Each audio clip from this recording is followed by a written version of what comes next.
Cosmetic procedures ہوتے ہیں، یعنی حسن کی خاطر آپ اپنا فیس لفٹنگ کراتے ہیں، کوئی جھریوں کے لیے کوئی پروسیجر کرتے ہیں، کوئی انجیکشنز لگواتے ہیں، اور کچھ کام ایسے کرتے ہیں۔ بحیثیت مجموعی ان سب کاموں کو جو کی جائیں اپنی تزئین کے لیے، کیا رائے آپ کی؟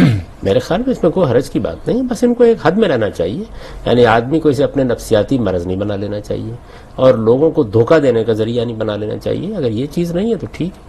اب مثال کے طور پر ایک خاتون ہیں تو 50 سال کی یا 40 سال کی، اور اس طرح کا کوئی معاملہ کرا کے آپ نے ان کو 20 سال کی بنا کر شادی کر دی ان کی، تو یہ تو دھوکہ دے رہا ہے نا دوسرے آدمی کو۔ لیکن عام حالات میں ان میں سے ہر چیز جائز ہے۔ اب لوگ بال لگوا رہے ہیں، گنج کا علاج کرا رہے ہیں، اسی طریقے سے بعض اوقات منہ پر داغ لوگوں کے آ جاتے ہیں، اس کا علاج کراتے ہیں۔ یہ جتنی چیزیں ہیں یہ بالکل جائز ہیں، ان پر کوئی فتویٰ نہیں لگایا جا سکتا۔